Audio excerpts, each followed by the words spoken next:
Siempre, y vale la insistencia, cada vez que vayamos a leer un libro de la Biblia, es bueno analizar el contexto, para poderlo ver exactamente y percibir exactamente qué fue lo que el Señor quiso decirnos, qué fue lo que el autor quiso escribir y qué quiere Él que nosotros entendamos. Cuando nosotros leemos, por ejemplo, el Génesis, así de corrido, sin visualizar un poco el contexto, quién escribió y a quién le escribió, por ejemplo, tenemos que es el relato de la creación, y está muy bien, eso es.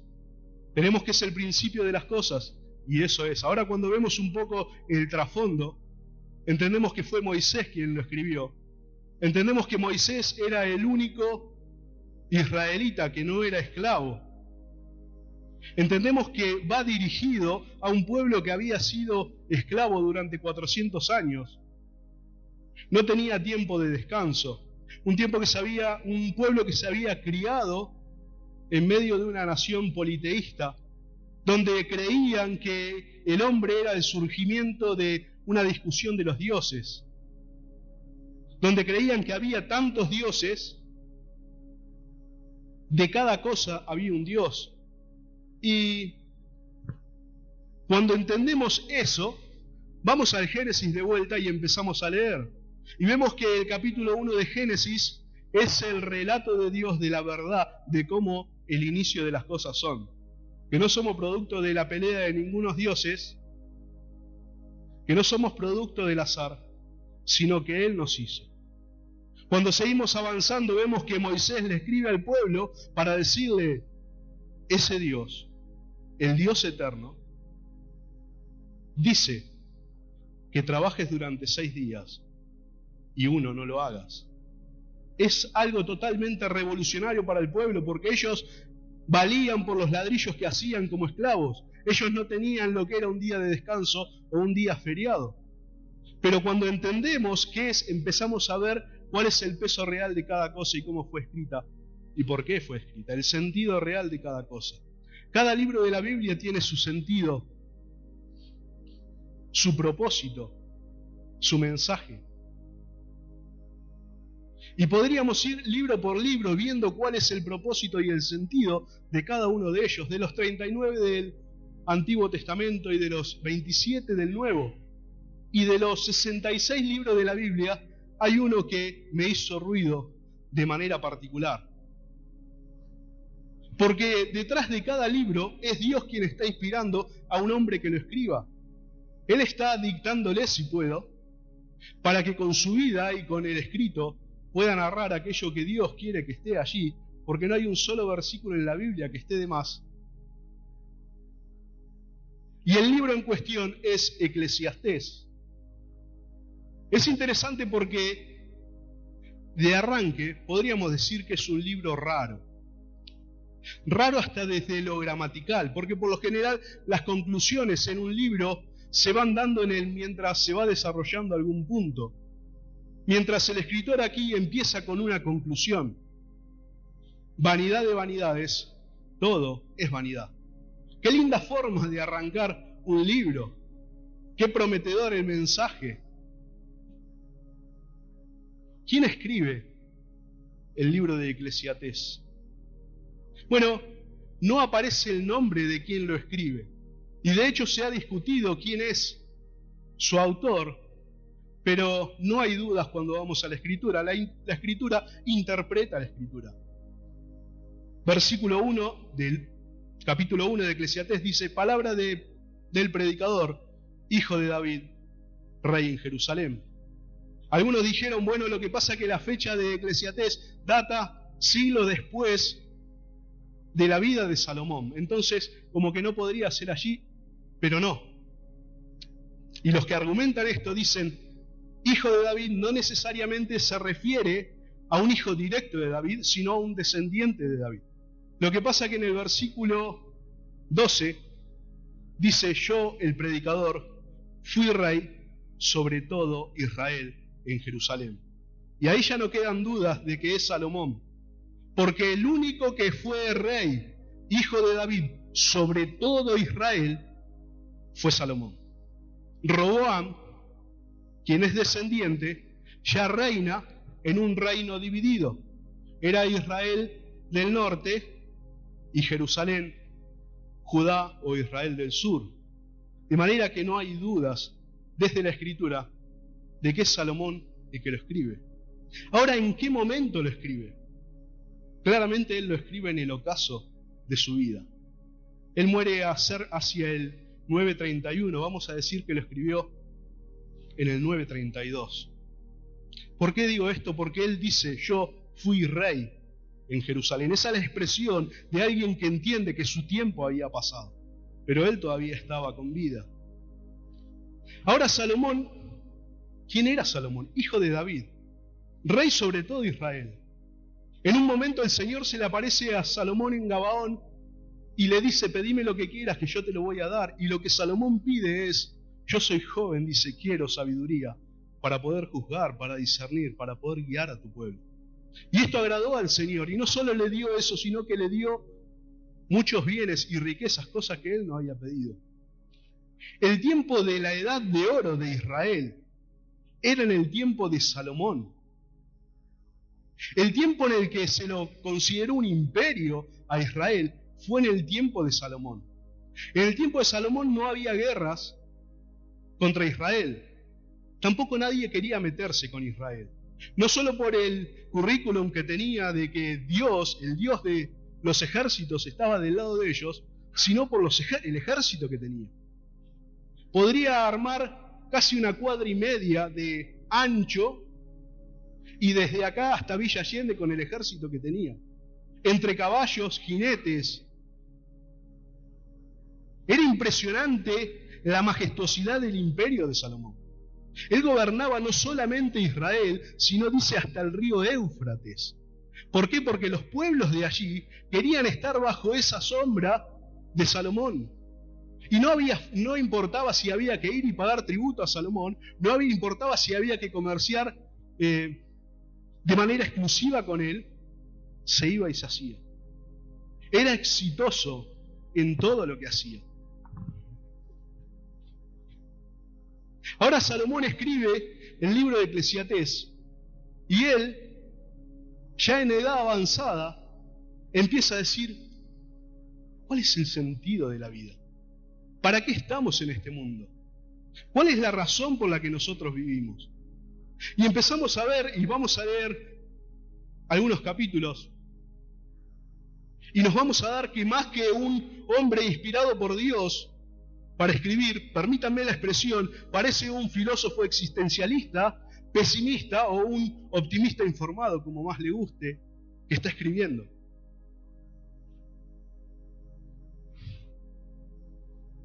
El versículo 4 dice, generación va y generación viene, mas la tierra siempre permanece. Sale el sol y se pone el sol, y se apresura a volver al lugar de donde se levanta. El viento tira hacia el sur y rodea al norte. Va girando de continuo, y a sus giros vuelve el viento de nuevo. Los ríos van todos al mar. El mar no se llena. Al lugar donde los ríos vinieron, allí vuelven para correr de nuevo. Todas las cosas son fatigosas más de lo que el hombre puede expresar. Nunca se sacia el ojo de ver, ni el oído de oír. ¿Qué es lo que fue? Lo mismo que será. ¿Qué es lo que ha sido hecho? Lo mismo que se hará. Y no hay nada nuevo debajo del sol. Siempre tengan en mente quién es el que está escribiendo. Alguien que había logrado todo en su vida y no había encontrado el sentido de ella. ¿Hay algo que se puede decir, he aquí, esto es nuevo? Ya fue en los siglos que nos han precedido. No hay memoria de lo que precedió ni tampoco de lo que sucederá. Habrá memoria en los siglos que serán después. Di mi corazón, dice el 13, a inquirir y a buscar con sabiduría sobre todo lo que se hace debajo del cielo. Este penoso trabajo dio Dios a los hijos de los hombres, para que se ocupen de él. Miré todas las obras que se hacen debajo del sol, y he aquí, todo es vanidad y aflicción de espíritu. Lo torcido no se puede enderezar, y lo incompleto no puede contarse. Hablé yo en mi corazón, dice el escritor, diciendo, he aquí yo me he engrandecido y he crecido en sabiduría, sobre todo los que fueron antes de mí en Jerusalén. Y mi corazón ha percibido mucha sabiduría y ciencia, y dediqué mi corazón a conocer la sabiduría, y también a entender las locuras y los desvaríos. Conocí que aun esto era aflicción de espíritu, porque en la mucha sabiduría hay mucha molestia, y quien añade ciencia, añade dolor. Es interesante que siempre cuando hasta se dedica algún versículo de Eclesiastés, por lo general es una frase cortita, porque si amplias un poquito más es como que arruinás lo que dijiste antes, y así es el discurso que parece de Salomón. Dice el 2, dije yo en mi corazón, ven ahora, te probaré con alegría y gozarás de bienes. Mas he aquí, esto también era vanidad. A la risa dije, enloqueces, y al placer, ¿de qué sirve esto? Propuse en mi corazón agasajar mi carne con vino, y que anduviese mi corazón en sabiduría, con retención de la necedad, hasta ver cuál fuese el bien de los hijos de los hombres, en el cual se ocuparán debajo del cielo todos los días de su vida. Engrandecí mis obras, edifiqué para mí casas, planté para mí viñas, me hice huertos y jardines, y planté en ellos árboles de todo fruto. Me hice estanques de agua para regar en ellos el bosque donde crecían los árboles. Compré siervos y siervas, y tuve siervos nacidos en casa. También tuve posesión grandes de vacas y de ovejas, más que todos los que fueron antes de mí en Jerusalén. Me amontoné también plata y oro, y tesoros preciados de reyes y de provincias. Me hice de cantores y cantoras de los deleites de los hijos de los hombres, y de toda clase de instrumentos de música. Y fui engrandecido y aumentado más que todos los que fueron antes de mí en Jerusalén. El 10 dice, no negué a mis ojos ninguna cosa que desearan, ni aparté mi corazón de placer alguno, porque mi corazón se gozó de todo mi trabajo, y esta fue mi parte de toda mi faena. Miré yo luego todas las obras que habían hecho mis manos, el trabajo que tomé para hacerlas, y he aquí, todo era vanidad y aflicción de espíritu, sin provecho debajo del sol. Dice el 12, después volví yo a mirar, es toda la reflexión. Me imagino que Salomón está apoyado en la baranda de su balcón en el palacio, viendo la vida, haciendo un raconto de lo que él fue haciendo, haciendo una descripción de lo que él veía en el hombre. Y de esta forma sigue diciendo, dice, después volví yo a mirar para ver la sabiduría y los desvaríos y la necedad. Porque ¿qué podrá hacer el hombre que venga después del rey? Nada, sino lo que ya ha sido hecho. He visto que la sabiduría sobrepasa la necedad como la luz a las tinieblas. El sabio tiene sus ojos en su cabeza, mas el necio anda en tinieblas. Pero entendí yo que un mismo suceso acontecerá al uno como al otro. Entonces dije yo en mi corazón, como sucederá al necio, me sucederá también a mí. ¿Para qué pues he trabajado hasta ahora para hacerme más sabio? Y dije en mi corazón, también esto era vanidad. Porque ni del sabio ni del necio habrá memoria para siempre, pues en los días venideros ya todo será olvidado, y también morirá el sabio como el necio. El 17 es parte del clímax de este discurso inicial. Dice, aborrecí por tanto la vida, porque la obra que se hace debajo del sol me era fastidiosa, por cuanto todo es vanidad y aflicción de espíritu. Asimismo aborrecí todo mi trabajo que había hecho debajo del sol, el cual tendré que dejar a otro que vendrá después de mí. Y quién sabe si será sabio o necio el que se enseñoreará de todo mi trabajo en que yo me afané y en que me ocupé debajo del sol, y en que ocupé debajo del sol mi sabiduría. Esto también es vanidad. Volvió por tanto a desesperanzarse mi corazón acerca de todo el trabajo en que me afané y en que había ocupado debajo del sol mi sabiduría. Que el hombre trabaje con sabiduría y con ciencia y con rectitud, que haya de dar su hacienda a hombre que nunca trabajó en ello. También esto es vanidad y mal grande. Porque ¿qué tiene el hombre de todo su trabajo y de la fatiga de su corazón con que se afana debajo del sol? Porque todos sus días no son sino dolores y su trabajo molestias. Aún de noche su corazón no reposa. Esto también es vanidad. El 24 es parte del clímax de esta descripción. Dice: no hay cosa mejor para el hombre, sino que coma y beba y que su alma se alegre en su trabajo. Y digo que esto es parte de ese clímax, de esta descripción deprimente que hace Salomón. Porque esta misma expresión era la expresión de los filósofos epicúreos del Nuevo Testamento. Aquello mismo que el apóstol Pablo dice: bueno, si en esta vida esperamos en Cristo, que a la verdad no resucitó, bueno, más vale comamos y bebamos porque mañana moriremos. Es la misma expresión.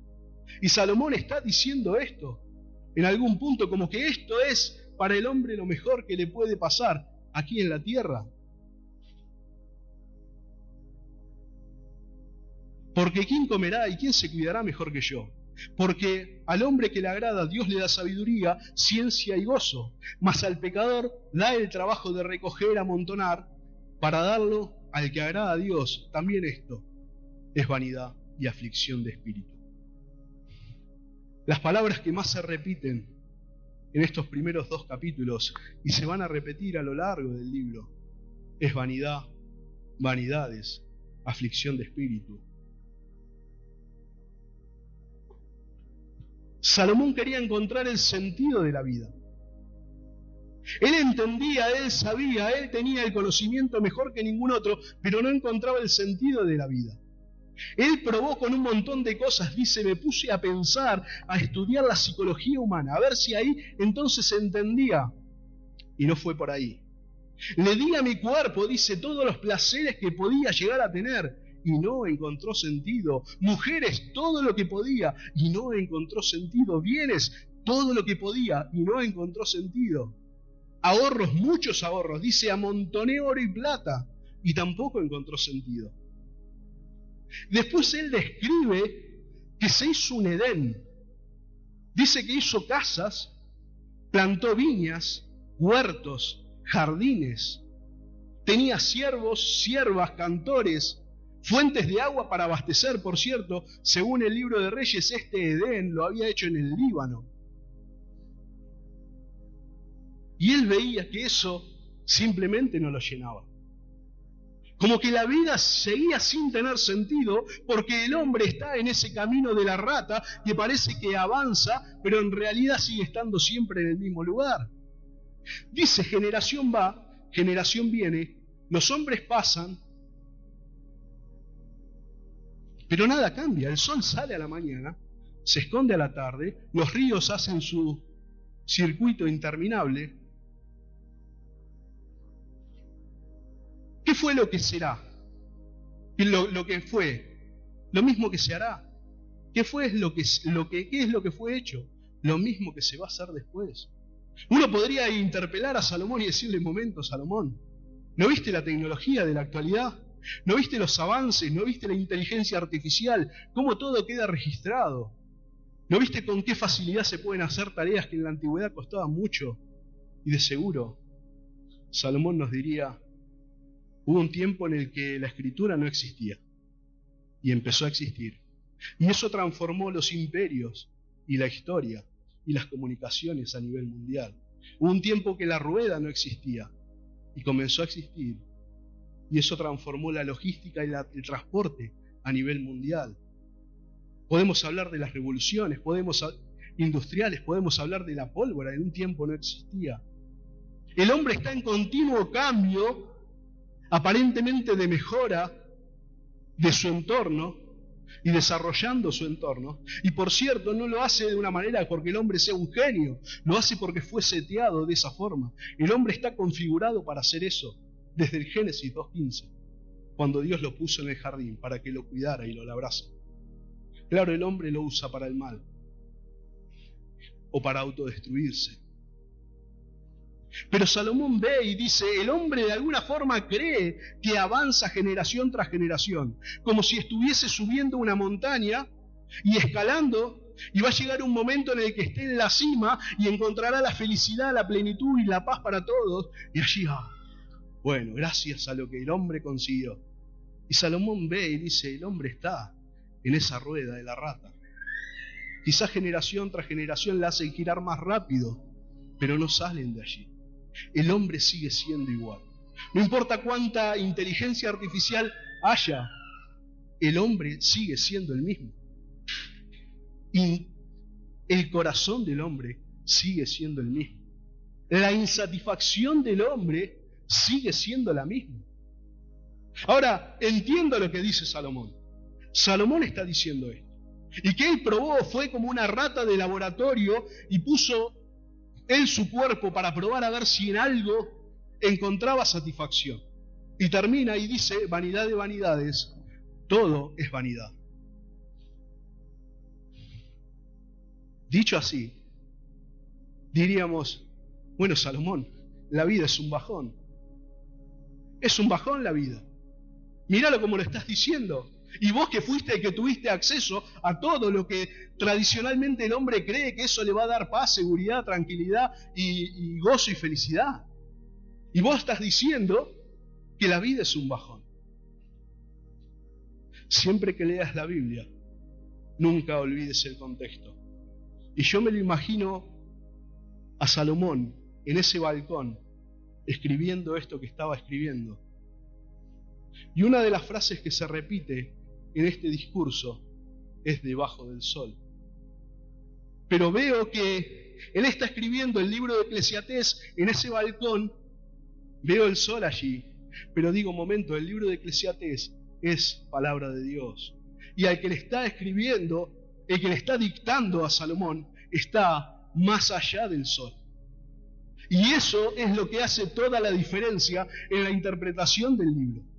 Porque lo que el Salomón hace, la descripción física y animal de lo que él describe, es lo que pasa debajo del sol. Y lo que Salomón dice es así.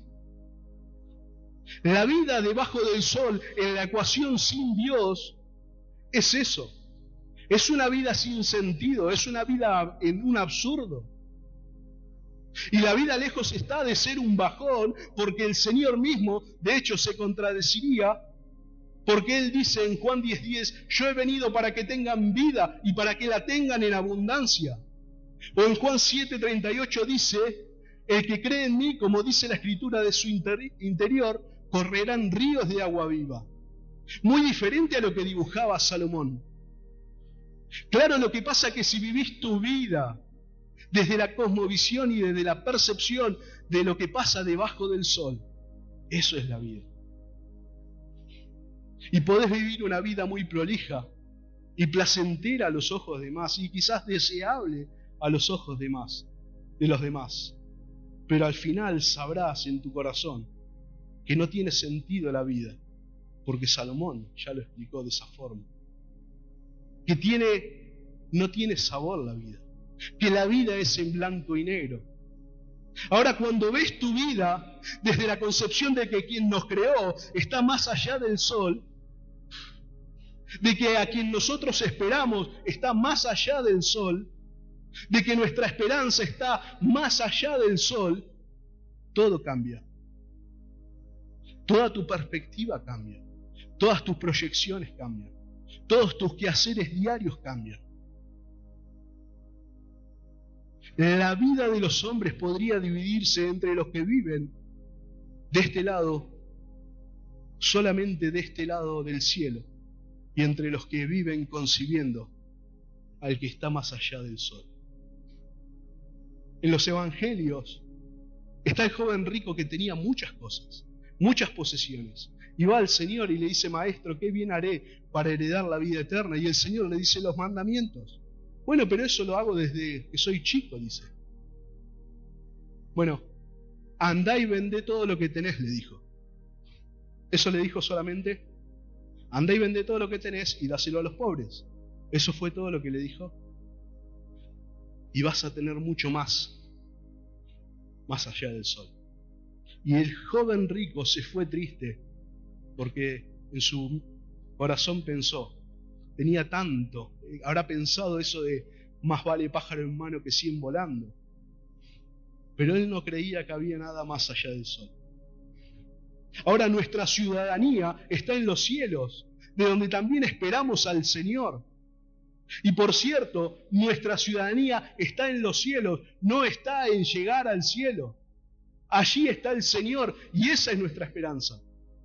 Porque pensar en el cielo como decir, quiero irme al cielo, es una visión egoísta de decir, ay, me salvé de todo lo terrible que al hombre le va a pasar. Pero no. Nuestra esperanza es estar con el Señor. Eso es lo que Pablo dice. Estar con el Señor es muchísimo mejor. No importa las calles de oro, el mar de cristal que está ahí en el cielo, importa estar con el Señor. Y si tu esperanza no es estar con el Señor y estar en la presencia del Señor y ver cara a cara al Señor que te salvó, eso porque no conoces al Señor como lo deberíamos conocer. Porque conocer al Señor lo que genera es la ansiedad de querer estar con Él. Y el joven rico aceptaba todo, hasta la religión aceptaba. Él hasta la religión estaba bien, pero era que no veía más allá, o no creía en eso. Hay dos malhechores que fueron condenados a muerte en el Imperio Romano. Y por cierto, a veces son los que estaban al lado del Señor en el tiempo de la crucifixión, a veces se creen que eran ladrones, porque también así lo describen. Lo que pasa es que los romanos no condenaban a alguien a muerte porque era ladrón. Eran otros los castigos. Por lo general quizás puede haber sido o sedicioso o asesino, o las dos cosas. Y había uno que no veía y que no quería avanzar. Y decía, si eres el Hijo de Dios, desciende de la cruz y bájanos a nosotros también. El otro creyó que ese Señor que estaba ahí era el que estaba más allá del sol. Porque le dijo, acuérdate de mí cuando vengas en tu reino.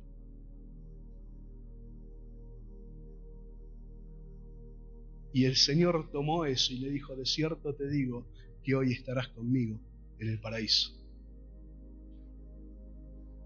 Toda nuestra concepción, todo nuestro quehacer diario, toda nuestra rutina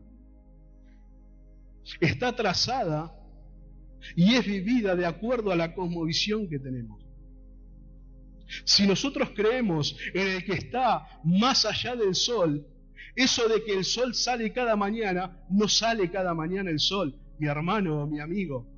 El sol no sale cada mañana, Él hace que el sol salga cada mañana. De hecho, un día, en el mismo lugar que se presentó a Salomón en Gabaón, Él no detuvo al sol. El sol no sale cada mañana, Él hace que el sol salga cada mañana. Y nosotros los que creemos en Dios y sabemos que Él hace que esto pase, vemos que, bueno, pero pasa todos los días, sí, pero no es rutina. Eso se llama, desde la perspectiva bíblica, fidelidad, o un Dios que no cambia. Un Dios que mañana va a seguir pensando lo mismo y haciendo lo mismo que hace hoy. No es rutina. Él es bueno hoy, Él es bueno mañana y va a ser bueno el día martes también. Él no cambia. La percepción de Dios no cambia. A veces nosotros lo vemos como normal, natural. Y decir, ay, siempre lo mismo, los días son todos iguales, las estaciones son siempre iguales, desde siempre fue así. No, Él hace que eso suceda cada día. Y eso se llama fidelidad, eso se llama un Dios inmutable. Y eso lo hace digno de confianza. Que el hombre no lo vea o que no abra sus ojos para verlo, está en el hombre. Pero Dios lo está haciendo todo el tiempo. Todo el tiempo. Un Dios de gracia mostrándose todo el tiempo. Y el hombre con orejeras mirando acá abajo a ver qué puede lograr y avanzar creyéndose algo. Y Salomón dice, todo el libro de Eclesiastés, luego de los 2 primeros capítulos, empieza a alternar entre el discurso de un optimista informado a algunos proverbios, y a nada parece encontrarle sentido hasta que llega un momento que dice: el fin de todo discurso oído es este, o decirte, si hay algo que en esta vida realmente vale, si hay algo que en esta vida realmente vale la pena, vale hacer eso todo el tiempo, es temer a Dios y guardar sus mandamientos. Acuérdate de tu Creador en los días de tu juventud. Él tiene que decir: acuérdate de tu Creador en los días de tu juventud. Qué bueno sería que nosotros, como hijos de Dios, y si no sos un hijo de Dios, que empieces a ver la vida con el que está más allá del sol. Pero que nosotros, los hijos de Dios, podamos todo el tiempo, día a día, vivir desde esta perspectiva, analizar las cosas desde esta perspectiva, planificar las cosas desde esta perspectiva, porque entonces estaremos correspondiendo a eso de vivir una vida abundante, una vida de gozo, vivir la vida eterna. No, la vida eterna el Hijo de Dios no la va a vivir o no la va a empezar a vivir después de que muera, la empieza a vivir en el momento en el que empieza a creer en Él. Desde ahí empieza la vida eterna. Eso es lo que el apóstol le dice a Timoteo: echa mano de la vida eterna. De eso está hablando. Vive como lo eterno que sos.